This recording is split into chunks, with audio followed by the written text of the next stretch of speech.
It kicked off like any typical day on the Storage Wars auction lot. Frantic bids flying, voices clashing in heated debates, and piles of forgotten junk waiting to be claimed. But for Brandy Passani, something about this particular auction felt off, electric even. Amid the usual chaos, one storage unit stood out to her, whispering potential where others saw nothing but trash. To the crowd, it was just another dusty locker. To Brandy, it screamed opportunity. When the doors finally swung open, the contents unveiled a discovery so extraordinary it left the entire cast stunned, scrambling to grasp the magnitude of what they'd just uncovered. Inside was a collection so rare, so jaw-droppingly valuable, it sent the show's appraisers into a frenzy to confirm its worth. A staggering $1.2 million haul that etched this moment into Storage Wars history. But before we dive into that epic find, let's rewind to the roots of Brandy's story. Born in 1980 in Harris County, Texas, Brandy grew up in a rough and tumble world, surrounded by brothers who, as she's candidly shared, didn't hold back in their sibling scuffles. In a chat with Lifetime, she chuckled about how those childhood brawls forged her resilience, preparing her for the cutthroat, male-heavy arena she'd later dominate on Storage Wars. She once posted a throwback photo on X, back when it was still Twitter, showing herself sporting a black eye, a badge of her tough upbringing. For Brandy, it wasn't just a tale. It was evidence that toughness wasn't a choice. It was survival. In her line of work, any hint of vulnerability was an invitation for the guys to steamroll her, so she learned early to hold her ground, no matter the odds. Life before the TV spotlight was a different beast altogether. On the Spirit Talk podcast, Brandy opened up about a childhood that felt like a storm, often leaving her feeling like she didn't quite belong, even in her own family.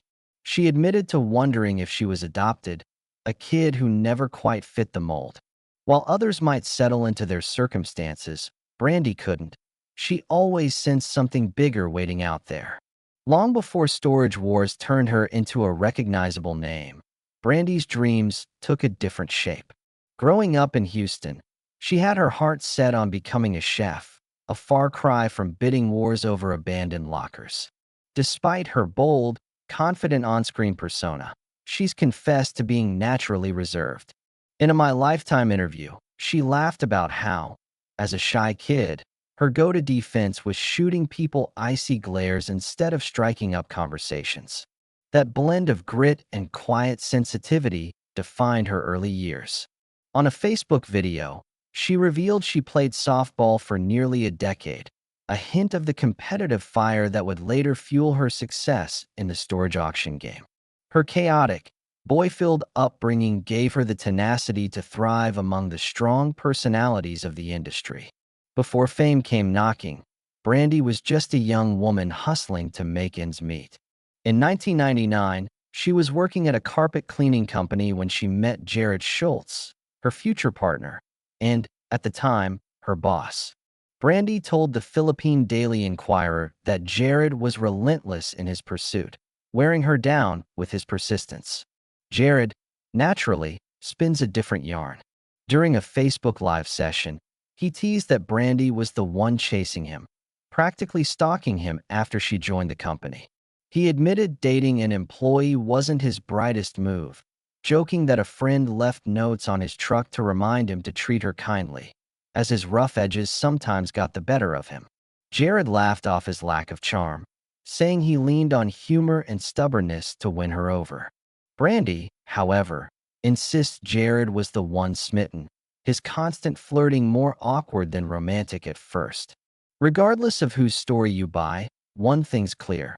Their push and pull dynamic clicked. Brandy and Jared became a couple, building a life together and raising two kids, Cameron and Peyton, while keeping their family mostly out of the public eye. Brandy has shared glimpses of their challenges, particularly their children's health struggles. On the Dad Diary podcast, she spoke about Peyton's tough start. Born deaf with a cleft palate, she underwent surgery at 6 weeks old, which restored her hearing. Years of speech therapy followed, But joining her school's cheerleading squad worked wonders for her confidence and speech. Cameron faced his own ordeal when a routine checkup revealed a mass on his kidney, leading to months of monitoring and a grueling hospital stay at the Children's Hospital of Orange County. Brandy spent 3 months by his side, watching her son miss high school but show incredible strength. While she cherished motherhood, Brandy admitted on My Lifetime that staying home full-time left her feeling isolated and unfulfilled. She believed working made her a better parent, a realization that shaped her path. Meanwhile, Jared pivoted to the mortgage industry, but the 2008 recession hit hard, leaving him jobless without benefits. As he later told the Orange County Register, finding work was a struggle. Then came a game changer. Jared's aunt, who managed a storage facility, tipped him off about auctions for unpaid units. Brandy and Jared started bidding, reselling whatever treasures they found. Soon, their home was bursting with items, and Brandy joked they were one step away from starring on Hoarders. That chaos sparked an idea. They opened a thrift shop called Now and Then. Brandy juggled part-time work at the store, her kids' classrooms, and home life. But as business grew, so did their ambition. One fateful day at an auction, Jared chatted with a TV producer scouting for a new show about storage auctions. Months later, the producer showed up at their shop with a camera crew. Brandy, who happened to be there, caught their eye. Jared recalled the producer asking who she was and if she'd be comfortable on camera. That brief footage made it into the pilot for Storage Wars, a show neither of them expected to take off. Brandy told the Saline Courier they didn't think much of it, filming a few minutes for fun. But that moment launched them into reality TV stardom. Their fiery chemistry and playful banter made them standouts, earning them the nickname Young Guns. Brandy's sharp wit and level-headedness balanced Jared's impulsive bidding, and fans ate up their dynamic. Quick comebacks, lighthearted arguments, and a partnership that just worked. Early on, they scored big, outbidding a rival for a $1,700 locker that revealed vintage toys and collectibles worth nearly $13,000, a dream find. But behind the thrill, trouble was brewing. Cast member Dave Hester began questioning the show's authenticity, and by 2012, his doubts exploded into a lawsuit against A&E and Original Productions. Hester alleged the producers rigged the game, planting valuable items in lockers to juice up the drama. He pointed to finds like old newspapers about Elvis Presley's death or a BMW mini car buried under junk, claiming they felt too perfect. His lawsuit accused the show of scripting interviews, staging auctions, and even covering locker costs for cast members who couldn't pay. He also claimed producers funded plastic surgery for a female cast member to boost her appeal, with tabloids speculating it was Brandy due to her noticeable weight loss and wardrobe shift. Brandy shut down those rumors, bluntly telling a fan on X, "Nope, all real," when asked about cosmetic enhancements. She also laughed off wild internet claims, like rumors she was an exotic dancer or had 2 fingers, brushing off the absurd side of fame. On the show's authenticity, Brandy was firm. Storage Wars is real. She explained that public auctions can't be tampered with legally, though editing highlights the exciting finds and skips the duds. As she put it, not every locker's a winner. That's just the business. Hester's lawsuit cast a shadow, though. At its peak, Storage Wars was pulling millions of viewers, trailing only Duck Dynasty. A&E fired Hester and initially stayed quiet, but later defended the show, insisting all items were legit. Their legal team, however, leaned on First Amendment rights, arguing producers could shape the show creatively since it wasn't a game show bound by strict authenticity rules. Creator Tom Beers admitted they scripted some dialogue and occasionally merged finds from multiple lockers for entertainment, because watching people sift through junk for hours wouldn't cut it. The lawsuit reached a partial resolution. A judge dismissed some claims, but let Hester's wrongful termination suit proceed, where he sought $750,000 for being fired after speaking out. A&E countered that their creative choices were protected, and eventually, both sides settled, paving the way for Hester's return. But bigger storms were coming. In 2012, Brandy's world was rocked when explicit photos and a video resembling her surfaced on an adult website, falsely claiming she was the star. The culprit? Hunter Moore, notorious for his site, Is Anyone Up?, which posted non-consensual explicit content. Banned from Facebook, Moore moved to Tumblr and X, uploading the fake video and linking it to Brandy. She learned of it through a flood of X messages and immediately denied it was her, but the damage was done. She later called the ordeal terrifying, fearing her family might see it. Brandy sued Moore for defamation, invasion of privacy, and fraud, seeking $2.5 million.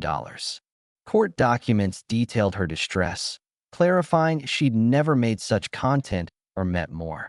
She won, but the court awarded only $750, a hollow victory. Moore mocked her online afterward, showing no remorse. Brandy also faced inappropriate comments about her looks, both online and on the show. One cringeworthy moment came when co-star Barry Weiss made a suggestive remark about dipping cigars in brandy, a play on her name that left her visibly annoyed.